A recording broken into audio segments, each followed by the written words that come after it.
deuxième édition de Chayeloul, qui est le 19. Nous avons fait ça le 19 Elul.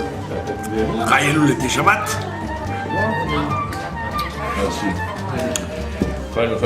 On voit que on raconte que Chayeloul, la naissance du Baal Shem Tov et du Admorazaken, on raconte qu'il faut ramener les histoires du Baal Shem Tov et du Admorazaken. C'est l'essentiel de Chayeloul, c'est justement de revivifier les histoires qui se sont passées. Il y a une histoire très connue du Baal Shem Tov. Une histoire très connue que tout le monde connaît, que tout le monde a entendu une fois dans sa vie. Il y avait un jour, le Baal Shem Tov a eu un dévoilement de la personne qui serait avec lui dans le Gan Eden. Après tout le travail qu'il devait faire, il a dit je veux analyser comment on appelle ça, la qualité de mon travail. Donc je voudrais qu'on me présente la personne qui sera avec moi dans le Gan Eden après ce monde-là. Et on lui a dit, comme il avait du mérite, on lui a dit, voilà, va dans tel et tel endroit, va là-bas, et on va te présenter la personne avec qui tu vas passer le reste de ton temps après la mort. Et il arrive dans un bled perdu, un trou perdu. Il n'y avait ni Beth Knesset, ni synagogue, ni Beth Midrash, ni communauté, rien du tout. Il y avait un juif. Il dit bon, c'est bien, c'est déjà un juif qui serait dans le Gan Eden. Et il dit voilà, je me présente. Je suis quelqu'un qui vient de Medjiboj et je voudrais passer quelques jours avec toi. Et l'autre il lui dit mais avec plaisir, c'est vraiment au moins une grande joie d'avoir quelqu'un d'honorable comme vous. Alors il le reçoit et lui il a dit comme moi je fais partie des 36 tzadikim qui diffusent la Torah dans le monde, donc lui sûrement ça doit être quelqu'un de très très haut. Alors il le voit et puis il se lève le matin, il voit que l'autre se lève après lui, il fait un semblant de Netila, le gars il fait un semblant de Netila, il prend un peu d'eau, tac tac tac, tchic tchac, et puis dès qu'il fait Netila, hop, il commence à manger. Alors il commence à manger, ni les brachot, ni les kriyat shema, ni les tefillin, ni rien du tout. Il mange, et il mange bien quoi, il mange du pain avec du beurre et... Bon, après, il voit une fois qu'il a fini de bien manger, alors le Baal Shem Tov il se met à prier tout seul, puisqu'il n'y a même pas de Beth Knesset dans l'endroit. Et l'autre, il le voit le Baal Shem Tov prendre cette filine et son talit, mais alors il sort de son placard un talit et cette filine, et brièvement, il fait un peu de kriyat shema, il remballe tout, et puis hop, il remange. Le Baal Shem Tov, il dit, ça doit être sûrement un tzaddik très très caché, il la joue à la discrète. Mais alors, et les jours passent comme ça, arrive le Shabbat, il dit est-ce que je peux rester avec toi Shabbat? Il dit ah ben oui, bien sûr, je suis tellement content de raccrocher. Et si je suis tellement content que tu restes Shabbat, je voudrais que tu restes Shabbat. Alors il dit mais Shabbat, il n'y en a pas non plus pas de synagogue, il n'y a pas de synagogue, pas de Sefer Torah, pas de Kriyat Torah, pas de Minyan, pas de Kedusha, pas de Kaddish. Bon. Et il dit, bon, alors d'accord. Alors il reste là, le Baal Shem Tov, il se plie à ce régime-là. Il dit, sûrement, Shabbat, il doit y avoir des yichoudim particuliers dans cette fille-là. Il doit faire des choses très très spéciales, ce monsieur-là. Et samedi matin, il se lève, hop, il mange. Il dit, attends, mais il fait kidouche au moins. Il dit, non, il mange d'abord. Il mange. Donc le Baal Shem Tov, lui, il prie. Après, il lit le Chumash, parce qu'il y a pas de Sefer Torah, là, il lit au moins un Chumash, la paracha. Après, il dit, on va faire kidouche. L'autre, il dit, tu vas te rendre qui du kidouche? Il dit, bien sûr, tu vas me rendre qui du kidouche, parce que moi, je sais pas faire le kidouche. Alors, il fait kidouche. Et après, kidouche, il dit, ça y est, t'as fait kidouche? Ouais. On peut manger? Il dit, oui, bien sûr. Et il mange. Après, c'est Seuda Shniya, Seuda Shnishit, Seuda Revi'it. Et il ne fait que manger. Alors, la semaine est passée, il dit, bon, ça y est, j'ai besoin de comprendre. Je vais rester avec... C'est lui avec qui je vais... C'est ma chavruta dans le monde futur. C'est incompréhensible, cette on s'est pas trompé là-haut, on m'a bien indiqué une bonne adresse. C'est bien lui. Alors il lui dit, attends, moi je peux te poser une question. Il lui dit, j'ai pas très bien compris, depuis que je suis là, ça fait une semaine, je ne te vois que manger, ni tu pries, ni tu étudies, ni même tu fais les brachot, rien du tout, rien que tu manges. Alors moi je sais que après que je parte de ce monde-là, je vais être avec toi dans le monde futur, je veux savoir qu'est-ce qui se passe.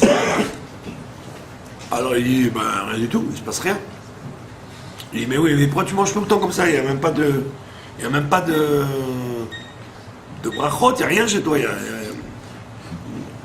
Tu pries jamais, tu étudies jamais, tu fais que manger. Il dit, je vais te raconter quelque chose. Je voudrais que tu saches quelque chose. Larsen a inventé l'effet de Larsen. Il lui dit, je vais t'expliquer quelque chose. Quand j'étais jeune, il y a eu des goïms, je sais pas si c'est des cosaques ou des goïms qui haïssent les juifs. Ils sont venus dans le village et ils ont attrapé mon père. Mais moi j'étais là, j'ai vu ça. Ils ont dit à mon père, tu vas te convertir au christianisme. Il a dit, moi me convertir, il n'est pas question. Et tu veux pas te convertir, on va te torturer, on va te tuer. Il a dit, ben allons-y. Et ils l'ont pris. Ils l'ont redemandé, est-ce que tu veux accepter la croix? Il a dit non. Alors il a dit, bon ben tant pis, on va te brûler. On va te brûler vif. Et devant moi, c'était devant. Moi, ils m'ont rien fait. Et ils ont allumé un feu, et ils l'ont attaché, et ils l'ont mis dans le feu. Et il a à peine eu le temps de dire les mots Shema Israël qu'il était déjà mort parce qu'il était maigre. Il était trop maigre, donc il a eu juste le temps de dire Shema Israël, et le feu l'a attrapé, et il est mort brûlé. Et donc, je me suis dit, moi quand il va m'arriver la même chose, ils viendront m'attraper, et ils voudront que je me convertisse, et je ne voudrais pas, comme mon père, mais moi, quand je dirais Kriyat Shema, je vais être gros, être très gros pour que le feu, j'ai le temps de dire toute la phrase de Shema Israël avant de partir. Alors le Baal Shem Tov, il a dit, maintenant j'ai compris. C'est-à-dire que chaque seconde de sa vie, il était en train de faire Messirut Nefesh pour mourir al Kiddush Hashem. Dans sa tmimout, dans sa simplicité, quoi. C'est un homme simple, c'est pas un... Donc il ne savait rien d'autre que un juif, il est venu sur terre pour vivre et mourir s'il le faut al Kiddush Hashem. Et donc chaque bouchée qu'il avalait, c'était pour prendre du poids, pour être sûr de pouvoir faire la mitzvah comme il faut, au bon moment. Et donc le Baal Shem Tov, il a compris qu'effectivement c'était ça la Nakuda. C'est que lui, tout son travail à lui, de Baal Shem Tov, c'était de faire ça. D'apprendre au Am Israël, d'apprendre aux gens à vivre pour glorifier le nom de Dieu. Et alors lui, il le faisait par son chemin à lui, qui est un chemin de la connaissance de la Torah, savoir prier, savoir connaître les Neshamot, c'est un niveau dévoilé qu'on lui a donné à lui. Mais celui qui n'a pas ce niveau dévoilé, il peut arriver à la même chose par un chemin complètement étranger et surprenant. Et donc là on voit que en fait c'est ça le sujet de Chai Elul. C'est que Chai Elul, on te dit tu es venu sur terre en fait pour glorifier le nom de Dieu. Et pour cela, pour que les goïms qui vont te voir, ou les autres juifs qui vont te voir, ou même les bêtes qui vont te voir, elles disent sur toi comme Adam Arishon. Tu es le but de la création. Tu es le but de la création du monde. Alors maintenant, le Baal Shem Tov, il vient et te dit, tout le monde n'a pas les lettres, tout le monde n'a pas les moyens d'arriver à ça. Soit parce qu'il a un Yetzirah trop fort, soit parce qu'il n'a pas les moyens intellectuels, ou il n'a pas eu le chino, l'éducation, ou qu'il ne se rend même pas compte.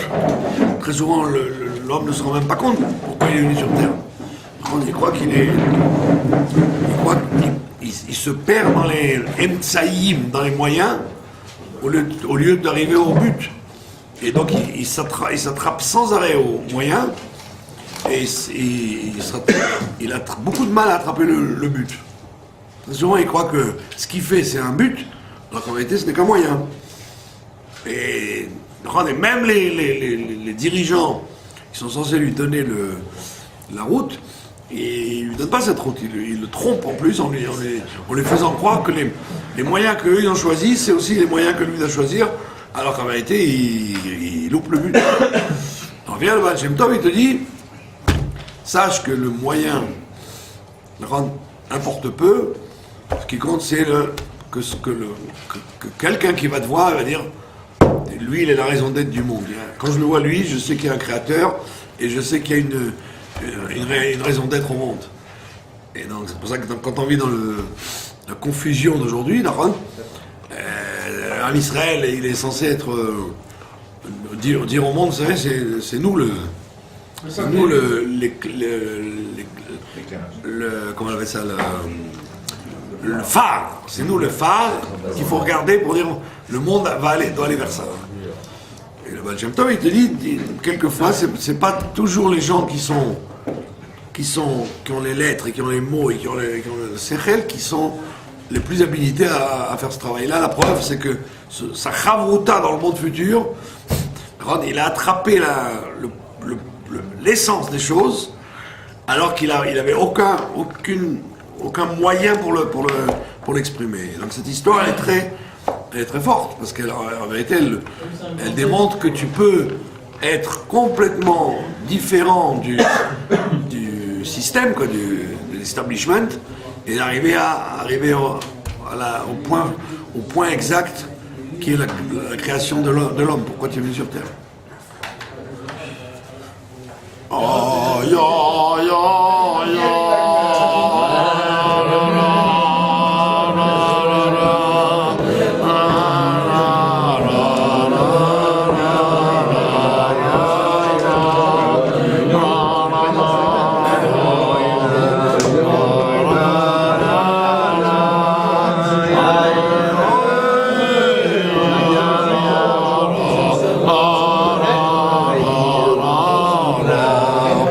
Oh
Et une autre histoire du Baal Shem Tov.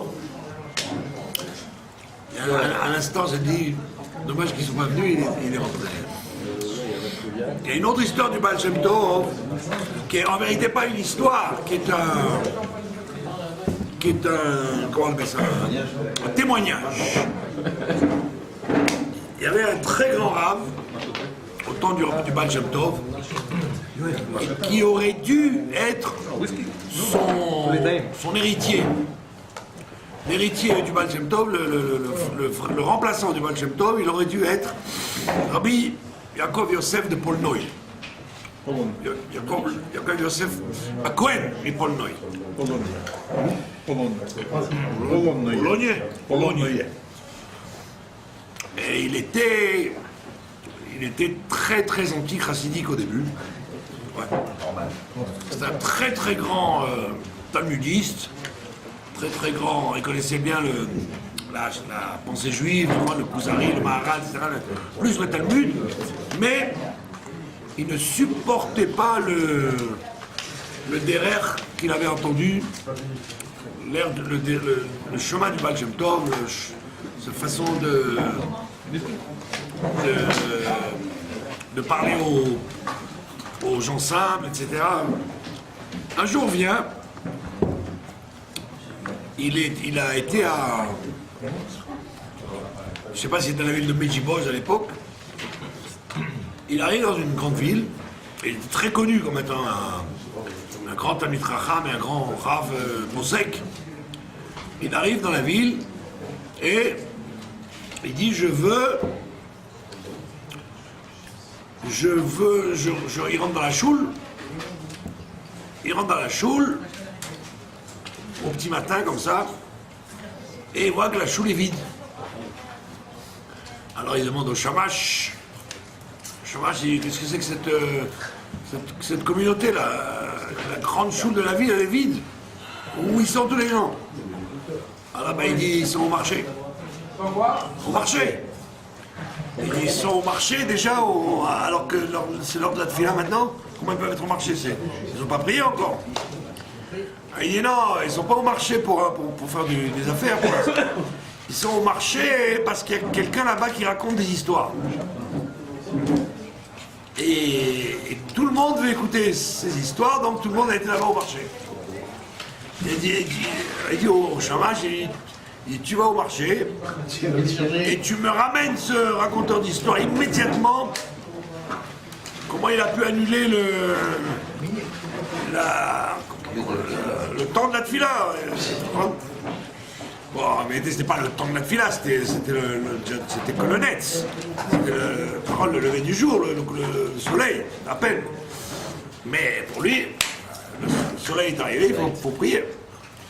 Et le Baal Shem Tov arrive, c'était le Baal Shem Tov, effectivement, le raconteur d'histoire, il arrive et il lui fait Boker Tov, Vodarav. Alors il dit, c'est toi qui raconte des histoires au moment du moment de la prière. Il dit oui, parce que tous ces gens-là, ils ne savent pas prier, ils viennent à la choule pour faire plaisir, mais le rov, ils ne savent pas prier. Alors il y a le minyan et eux, ils restent dehors. Alors j'ai dit, au lieu qu'ils restent dehors, on va leur raconter des Sipourim. Et c'est tout ce que tu dois faire, raconter des Sipourim. Si encore tu racontais des midrashim, des choses écrites dans la tradition, je comprends. Alors le Baal Shem Tov, il lui dit, mais je vais te raconter une histoire. Il dit, non, tu n'as rien raconté du tout. Alors, je suis venu pour te tirer les oreilles, je ne suis pas venu pour que tu me fasses des... Le Baal Shem Tov, il dit, non, tu vais te raconter une histoire et tu vas l'écouter. Alors le Rav, il dit, bon d'accord, il commence à parler. Et au fur et à mesure, il est subjugué par l'histoire. Et on raconte que, ça y est, il a adhéré et il est devenu l'élève le plus fidèle du Baal Shem Tov jusqu'à la fin. Et ça aurait dû être lui qui le remplace. Et quelle c'était l'histoire? Alors il lui a raconté l'histoire suivante. Il lui dit, écoute, il y avait un jour dans dans une... Hein? Ouais, dans une bourgade, il y avait un monsieur, il avait un beau chariot. Il avait un beau chariot, il avait 3 chevaux. 3 gros chevaux. Et il dit, je l'ai suivi. J'ai suivi les chevaux. Et les chevaux, en général, à un certain moment, ils hennissent. Ils veulent crier, ils veulent être bien. Quand ils ont mangé, quand ils ont bu, quand ils ont couru, ils se défoulent. Et après, ils courent mieux. Et j'ai pas compris pourquoi les chevaux, ils n'arrivaient pas à hennir. Et on s'est rapproché des chevaux. Et en fait, on a vu qu'ils avaient eu le mort trop près de la gueule. Alors, donc ils pouvaient pas. Ils étaient obligés de courir, mais ils pouvaient pas s'exprimer. Alors on a dit au patron de la charrette, on a dit dévisse un peu les chaînes avec les rênes des chevaux, et tu vas voir, les chevaux ils vont être au top, ils vont pouvoir courir comme il faut parce qu'ils vont pouvoir se défouler. Et il a dit voilà, là, il a dit la même chose. Le Ham Israël, il arrive quelquefois que le système il étouffe. Le système l'étouffe. Et quand tu l'étouffes, alors il peut pas élire, il peut pas donc s'exprimer comme il faut. Et s'il s'exprime pas comme il faut, tu risques un jour il rue dans les brancards, comme on dit, il va tout balader. Donc il a dit, il faut introduire un peu de folie, un peu de dégager un peu. Par contre, sur l'habitude de la halakha stricte et des choses strictes. Et grâce à ça, quand tu libères un peu, tu vas pouvoir exprimer le fait d'être libéré, le peuple juif il va pouvoir s'exprimer comme il faut. Et c'est ça qui a provoqué l'attachement du Rav Yaakov Yosef au Baal Shem Tov. Mais alors maintenant il y a une question qui se pose, c'est qu'effectivement, pourquoi c'est le Maguid de Mezrich qui a été le Yoresh et pas lui? Parce qu'on dit que c'était lui l'élève Mouvak, le vrai élève. Dans les détails, les moindres détails, qui était un Talmid Chacham Atzoum, c'était le Rav Yaakov Yosef, de Polnoï. Polonais, oui, il me dit polonais. Alors, non, oui, polonais, מה אני אגיד לך? איפה זה?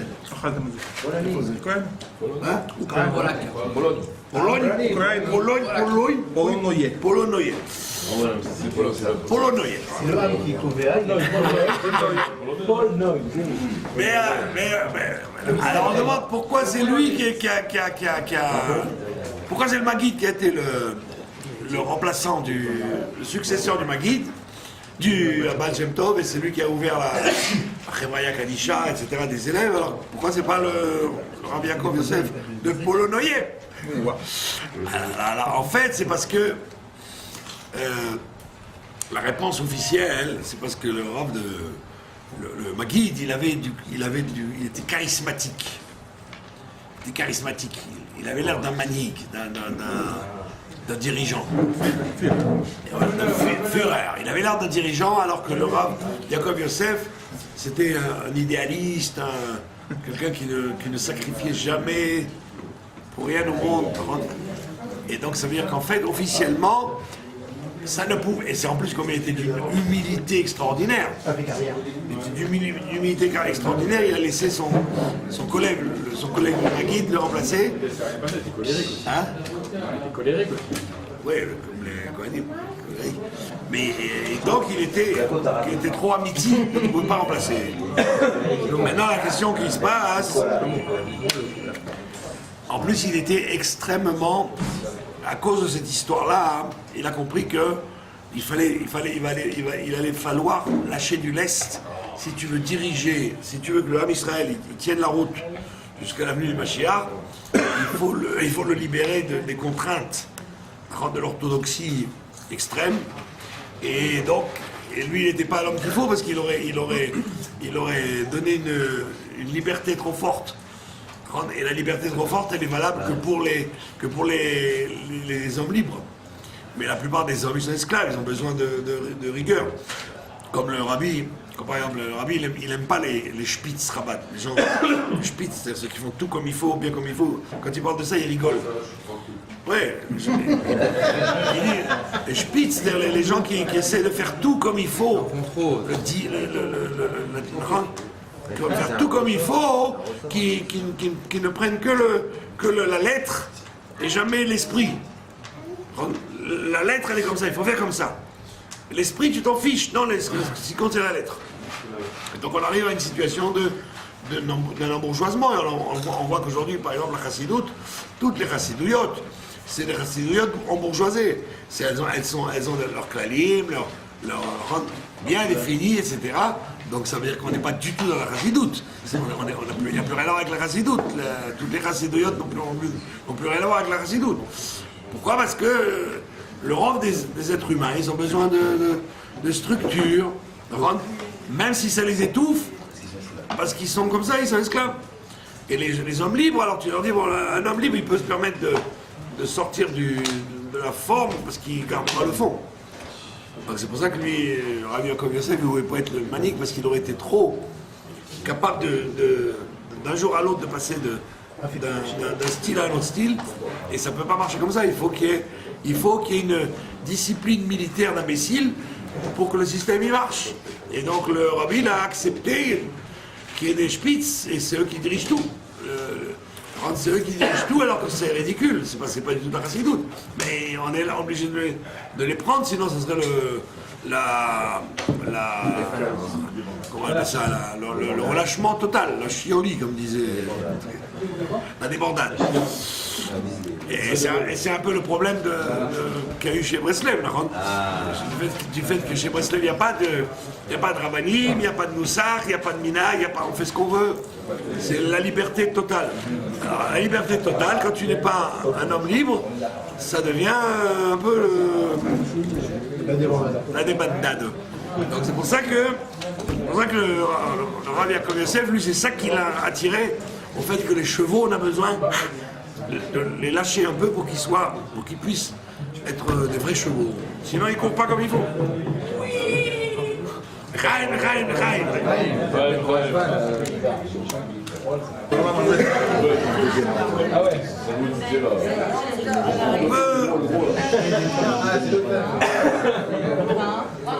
On peut se demander que vient faire l'anniversaire. En général, dans le judaïsme, on fête les morts, on ne fête pas les naissances. Comme on dit là-bas, Tov Shem, Shemen Tov. Il vaut mieux le jour de la mort que le jour de la naissance. Alors, ma pitom, qu'on commence à fêter l'anniversaire. Yom Houledet. Alors, quelle différence il y a entre le Yom Houledet, entre l'anniversaire et la mort? On aurait dit tout simplement, comme le Midrash y raconte, c'est mieux le jour de la mort, parce qu'on regarde ce qu'il a fait le tzaddik, alors que la naissance, on ne sait pas ce qu'il va faire. Maintenant, il y a une autre question, c'est que le jour de la naissance, il y a écrit Mazalo Gover. Mazalo Gover. Son mazal, c'est-à-dire ce qui doit devenir, il est très fort. C'est Gover. Mazalo Gover. Et donc dans le principe de Mazalo Gover, si son mazal dirige, son mazal est très fort, il y a un avantage sur le jour de la mort. Le jour de la mort, ça y est, la photo elle est prise. La photo elle est prise le jour de la mort. Et donc automatiquement, ça ne bouge plus. Mais non seulement ça ne bouge plus, mais c'est que c'est le vivant qui joue sur le mort. Et le mort il est figé, ça y est, les maasim qu'il a fait, tant mieux pour lui. Et les Maasim qu'il n'a pas fait, ben, il ne peut pas revenir en arrière. Alors que la naissance, Mazalo Gover, ça veut dire qu'il a, en potentiel, il peut arriver à faire plus. Donc il y a une supériorité de ce côté-là, une supériorité sur celui qui vient de naître par rapport à celui qui est mort. Et ça, c'est le chidouche de la chassidoute. Et c'est très, très intéressant qu'aucune chassidoute ne fête Chayeloul. Il n'y a que Chabad. Il n'y a que Chabad qui fête Chayeloul. Toutes les autres chassidouillotes, ils s'en fichent complètement de la naissance des tzadikim. Ils se préoccupent comme le judaïsme classique de la mort des tzadikim, pas de la naissance. Et pourquoi la chassidoute Chabad, justement, elle a repris le principe de la naissance? C'est parce que justement, quand tu regardes bien là, le phénomène, celui qui est mort, c'est fait. Donc si c'est fait, il n'y a plus aucun tikkun. Tu peux rien arranger, tu peux rien avancer, tu peux rien changer. Donc ça marche bien si tu as été tzaddik, si tu as fait des choses extraordinaires. Mais si tu as été un rachat, comme on dit en français, fils-pousse, tu as raté tout. Tu as raté tout. Tu as raté ton zivouk, tu as raté ta parnassa, tu as raté tes mitzvot, tu as toujours... tu as tapé toujours un coup à côté, quoi, un coup après. Qu'est-ce que tu fais à ce moment-là? Donc tu as, comme dit l'autre, tu n'as que les yeux pour pleurer. Viens le Chayeloul, il te dit non, il ne faut pas regarder les choses quand elles sont déjà faites, il faut regarder les choses avant qu'elles ne soient... Mazalo Gover, il faut regarder les choses quand elles commencent. C'est-à-dire que tu dois toujours voir en toi un Yom Houledet. Tu dois toujours voir que tu es un sujet de Yom Houledet, que tu viens de naître. Que tout peut commencer. Que tout peut commencer à zéro. Alors que si tu vois ta vie comme une ascara, donc tu dis, voilà, j'ai passé l'année, j'ai étudié tant de pages de Torah, j'ai prié tant de prières, j'ai fait tant de mitzvot, je suis content de moi. Et si tu as tout raté, si tu as tout foiré complètement, comment tu fais? Tu vas pleurer.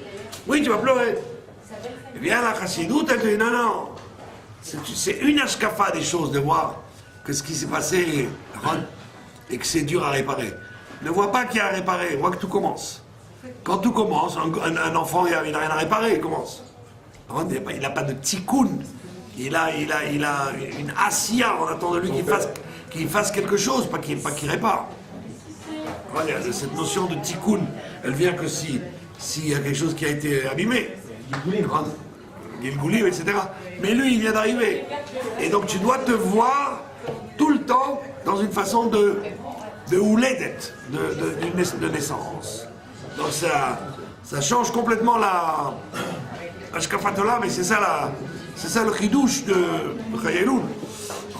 La naissance du Baal Shem Tov et du Morazaken, c'est de te dire, ça racole, ne regarde pas derrière toi, comme le tzaddik, qui voit les Maasim Tovim ou Raïm, mais sois comme un enfant qui regarde que tout est devant lui.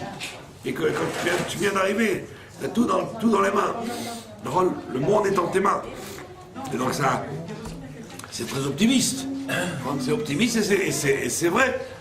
C'est vrai. Il n'y a pas que le sujet que l'année elle est terminée et que d'après l'année terminée, on va commencer une nouvelle année. Non, c'est vraiment une nouvelle année, Bichlal. Pourquoi tu veux me mettre sur le dos ce que j'ai fait avant? Comme il dit le Rav Grossman, il a repris la chanson de Shlomo Karlibach. Maché Aya. Maché Aya.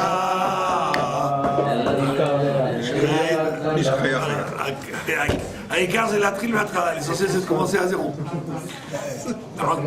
Parce que les gens qui ont des bonnes choses, alors ils ont un bon tremplin pour avancer. Mais des gens qui ont des lourdeurs dans la vie qu'ils ont faites, c'est très dur pour eux de regarder devant parce qu'ils s'imaginent qu'ils ont toujours leur tic qui les regarde, même quand ils parlent avec toi d'ailleurs. Tu vois, des gens, quand ils parlent avec toi, ils s'imaginent que tu sais tout ce qu'ils ont fait avant. Alors que même si tu sais ce qu'ils ont fait avant, ça ne doit pas être une raison. Ça ne doit pas être une raison. Le fait de regarder le passé, ça ne doit pas me servir à quelque chose pour l'avenir. Au contraire, ça bloque l'avenir. Voilà, donc c'est pour ça que Chayeloul, ça veut dire, c'est la véritable tchouva du mois d'Elul, c'est de regarder devant soi et pas regarder derrière soi. Parce que de toute façon, le derrière toi, tu vas être obligé de le réparer. On se sauve pas, hein. Il n'y a pas de fuite. Tu pourras jamais te sauver. Alors de toute façon, avance. Et en avançant, tu vas être bien obligé de réparer ce qui n'allait pas derrière. Donc gêné. לחיים. עכשיו אחרי 9:30 אנחנו עושים סוויץ' ללשון הקודש, מכיוון שיש לנו פה אורח הכבוד, ראובן. יש מה לספר. הסברתי אתמול נקודה מעניינת שמביא המגיד. המגיד מביא את החידוש. שמת בטנא, כשאתה מביא ביקורים לקדוש ברוך הוא, שמת בטנא. והחסידות מביאה את בהרבה מאמרים, השורש של הבעל שם טוב שאומר לא כמו שאנשים חשבו עד אז, שכדי לקבל את עולם הבא, היכלות הקדושה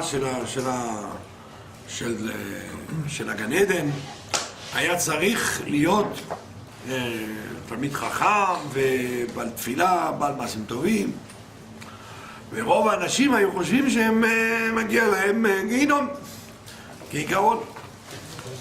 מגיע המגיד בשם הבעל שם טוב ומביא שכי תבוא אל הארץ, זה מדובר על הארץ העליונה, לא מדובר רק על הארץ התחתונה, ארץ ישראל, לא ארץ גשמית אלא גם כן ארץ רוחנית. וכדי לקבל את הארץ הרוחנית צריך להביא ביקורים. מה זה להביא ביקורים? כל דבר שאתה יכול לתת לקדוש ברוך הוא בתור ביקורים, הכי טוב, תן לו. אפילו אם זה לא כמותי, נכון?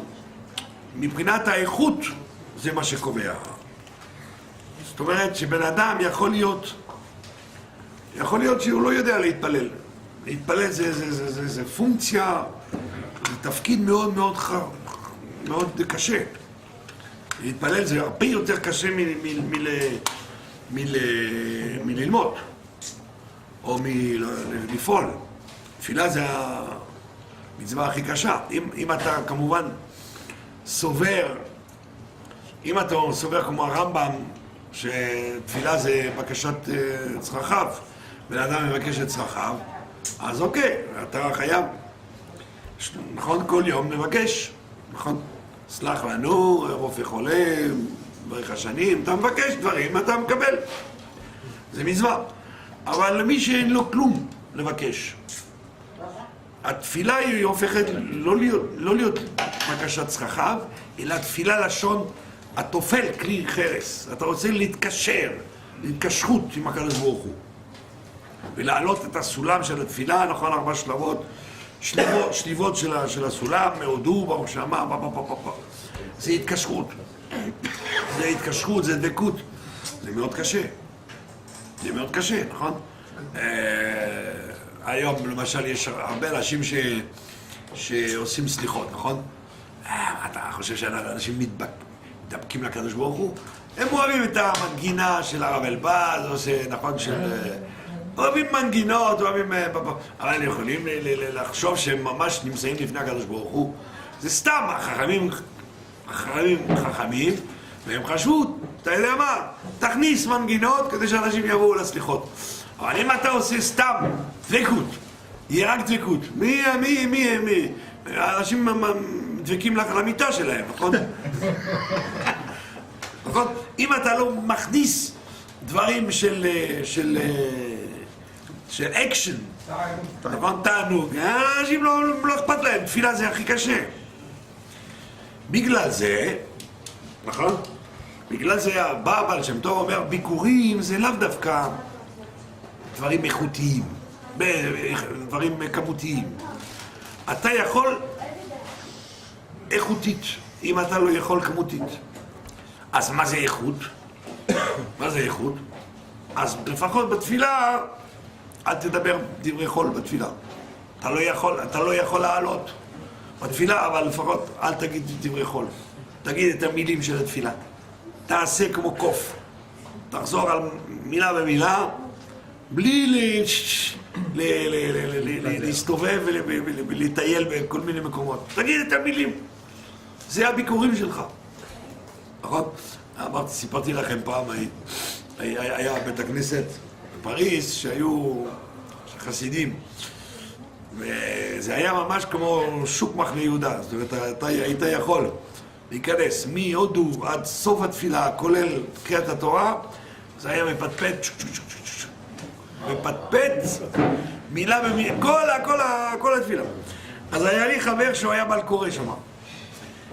אז הוא מגיע לשם שבת בבוקר, הוא אומר, וואו, אני לא הכנתי את קריאת התורה. אז אמרתי לו, אתה רוצה שאני אשאר איתך כדי לעזור? נכון? אני יכול להישאר איתך כדי לתת לך סימנים אומר לו, אל תדאג. היום זה פרשת כי תבוא, נכון? אפילו אם אני קורא כי תצא, אף אחד לא ירגיש. כל כך היו מדברים אז זה קשה, נכון? זה קשה. אנשים באים לבית הכנסת, זה טוב, באים לבית הכנסת, אבל הם באים כדי לפטפט, לא כדי להתפלל. אז אומרים לך, אתה לא מסוגל להתפלל, זה קשה להתפלל, אז לפחות תשתוק. תגיד את המילים, רק המילים, נכון? לפי הסידור, עד סוף התפילה, בלי לדבר דברים בטלים. לפי הסדר גם. לפי הסידור והסדר. כן, בדיוק. אם אתה לא מסוגל, נכון? זה איכות גדולה. שאתה בדיוק כמו עבד השם. אותו דבר, אתה לא מסוגל לתת מיליוני צדקה, אבל תגיד, תן שקל מכל הלב. תעשה כל מה שאתה עושה, נכון, באיכות המקסימלית. ואל תחשוב שהאיכות היא לא איכות. זה איכות. זה נקרא ביקורים. ובא מגיד ואומר, תבוא אל הארץ, נכון? תבוא אל הארץ, בזה אתה תקבל את עולם הבא. והמגיד מוסיף על הבעל שם טוב הזה, הוא אומר, ושמת בתנה. תנה הוא אומר, אתמול ראינו את זה, ראשי תיבות, טעמים, נקודות אותיות. טעמים, נקודות אותיות. ונשאלת השאלה, יש, כתוב טנטה, נכון? טעמים, נקודות, תגים ואותיות. למה המגיד הוריד את התגים? נכון? נכון, הרב יוני, שהוא בקיא בסופרות, הוא יפסיק אותי ואני אגיד שטויות. יש כאלה פוסקים שאומרים שהתגים זה לא לעיכובה. אתה יכול לכתוב בלי תגים, זה מקובל. יש סיבות אחרות, צריך לתייג כמו שצריך. אבל פה מדובר על טעמים, נקודות, אותיות ובפרט תגים. למה המגיד עשה דבוכט יפה, אבל יש משהו מקולקל בבורת הזה, נכון? טנטה, תנה, זה לא טנטה. אז בעצם זה מה שאומרים לך. בעולם הזה אתה שמים עליך מוטל עליך התפקיד, נכון? להביא טעמים, שיהיה טעם בעבודת השם שלך, נכון? נקודות, תשים את הנקודות. אל תגיד הכל אפשרי, לא, יש נקודות. פה, עד כאן, עד פה, כמו הסיפור של האדמו"ר הזקן ששמעתם אולי. אז פה האדמו"ר הזקן, שהאדמו"ר הזקן לא רצה ללמוד לקרוא, נכון? ביקש את לא, הצמח צדק. צמח צדק ביקש מהסבא שלו ללמוד לקרוא בתורה, לקרוא את החומש. ואז אני לא זוכר אם אתם זוכרים את זה בדפוסים הישנים, יש עדיין, רואים את זה בגניזות, נכון? במקום לכתוב י' כ' ו' כ', כותבים י' י'. יש הרבה סידורים כאלה, סידורים וחומשים כאלה. היום זה פחות, אבל אז היו כותבים י' י' כדי להגיד י' השם. ואז האדמו"ר הזקן מלמד את הנכד שלו, צמח צדק, ואומר לו, נו, ברוך, אתה, אז הוא אומר, י' י', אומר, זה שם השם. זה שם השם. וכותבים איזה י' י', אז הבעל שם טוב, האדמו"ר הזקן אומר, כן, כששני יהודים, נכון, נפגשים, זה מביא שם השם. זה י' י'. אז הוא למד משהו, צמח צדק למד משהו מרוצה, אז ממשיך. ואחר כך הוא רואה, בסוף פסוק הוא רואה י' וי', סוף פסוק, אז הוא אומר, זה גם כן יהודי על יהודי. אז אומר האדמו"ר הזקן, אומר, תדע לך, אם יהודי רוצה להשתלט על יהודי אחר, להיות על, זה סוף פסוק. זה סוף פסוק, אתה לא יכול לקבל כלום מזה. שיהודי יחצה להשתלט על יהודי אחר, אחד על השני, זה סוף פסוק, זה לא י' י'. נכון? אז אומרים, תן טעמים בחיים שלך. טעמים חייב. נקודות גם כן. עד כאן. כמו אצל הילדים. עד כאן. אתה עושה פעולה עד כאן. אתה מתחיל פעולה עד כאן. זאת אומרת, כל החינוך זה מבוסס על נקודות. אתה שם את הנקודה. אני רוצה זה ולא זה. זה ולא זה. נקודה. ובלי נקודות אתה לא... זה הפקרות. נכון? בסופו של דבר, אותיות. אותיות, זאת אומרת סימנים, שהכל יהיה ברור. אתה לא, בכל עבודת השם שלך צריך להיות ככה. עם טעם, לא... נכון? בלי טעם, בלי כיוון, בלי כלום. טעם. לתת טעם, למה אתה עושה את זה? מה הטעם של זה? האם זה משהו גשמק, נכון? או זה סתם ריק. תבדוק, אם זה ריק, תשים מלח, תשים טעם בפנים. נקודות. תדע לך איפה הפוינטה, איפה החשיבות. דבר שלישי, אותיות. נכון? אותיות, זאת אומרת, להגיד את הסימנים האמיתיים של הדבר. עכשיו, אז מה עם התגים? התגים זה בעולם הזה, בעולם הבא. כשאתה אחרי 120 שנה, אז הקדוש ברוך הוא יביא שלוחים, יביא מלאכים, שיביאו תגים על עבודת השם שלך. התגים זה לא התפקיד שלך, זה התפקיד של עולם הבא.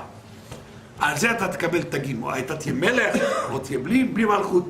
תגים זה לא, נכון? להגיד, אני עשיתי, אני הצלחתי, זה לא התפקיד שלך. תגים זה אחר כך. תעשה מצוות, תעשה מה שאתה צריך, נכון? אבל אל תקבל מדליות, כמו בצבא האדום, נכון? היו להם גנרלים שהיו להם כל החזה של מדליות, נכון? וחיים מזה, נכון? ביהדות אין דבר כזה, מדליות אתה תקבל אחר כך, נראה אחר כך. אז זה כל החידוש של המגיד. את הספר תורה, חסר נקודות, טעמים, טעמים, נכון? הוא משלים.